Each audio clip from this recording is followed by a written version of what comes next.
সুযোগ দিয়েছেন, মহান রবের প্রতি তার জন্য শুকরিয়া আদায়। রাজধানীর মগবাজার আল ফালা মিলনায়তনে জেলা ও মহানগর আমির সম্মেলনের আয়োজন করে বাংলাদেশ জামায়াত ইসলামী। এতে প্রধান অতিথি ছিলেন বিরোধী দলীয় নেতা ও দলটির আমির ডাক্তার শফিকুর রহমান। মিডিয়াকে সত্য প্রকাশে বারণ করা হচ্ছে। উদ্বোধনী আয়োজনে বক্তব্য দেন জামায়াত আমির। তার অভিযোগ, অন্তর্বর্তী সরকারের যোগসাজশে কারচুপি হলেও দেশের স্বার্থে ভোটের ফল মেনে নিয়েছে 11 দলীয় ঐক্য। সংবিধানের দোহাই দিয়ে নতুন করে ফ্যাসিবাদ কায়েমের অপচেষ্টা হচ্ছে বলেও জানান তিনি।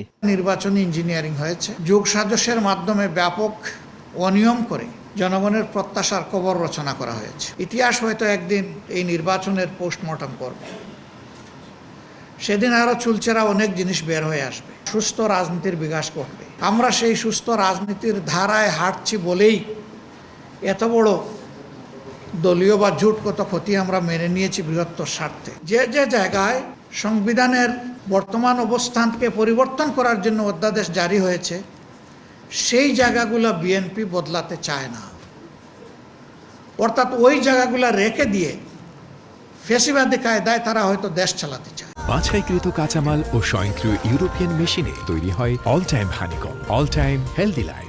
ডাক্তার শফিকুর রহমানের দাবি, সংসদে বিরোধী দলের কণ্ঠরোধ করা হচ্ছে।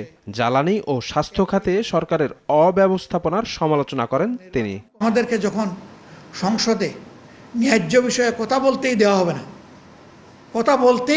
না, তখন আমাদের জায়গা থাকে রাজপথ।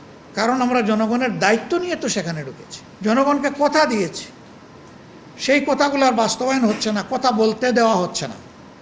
এখন তাহলে যেখানে স্পিকারের পারমিশন লাগে না, সেখানেই আমাদেরকে কথা বলতে হবে। জ্বালানি সংকট নাই, অথচ লোডশেডিং এখন মিনিমাম 6 ঘন্টা, ম্যাক্সিমাম 10 ঘন্টা। এটা হইল ঘোষিত, আর অঘোষিত কতটা সেটা বলা যাবে না। তো আমাদের যদি জ্বালানি সংকট নাই, যদি আমাদের বিদ্যুতের সংকট নাই, তাহলে লোডশেডিং কেন? বিভিন্ন রাষ্ট্রীয় প্রতিষ্ঠানে রাজনৈতিক হস্তক্ষেপের মাধ্যমে গণতান্ত্রিক পরিস্থিতি প্রশ্নবিদ্ধ হচ্ছে বলেও মন্তব্য করেন জামায়াত আমির। আমরা দেশবাসীকে বলবো, সতর্ক হন। শফিক মুন্সি, সময় সংবাদ, ঢাকা। জোর করে এটা ফেলে দেওয়া হলো, এটা হবে না।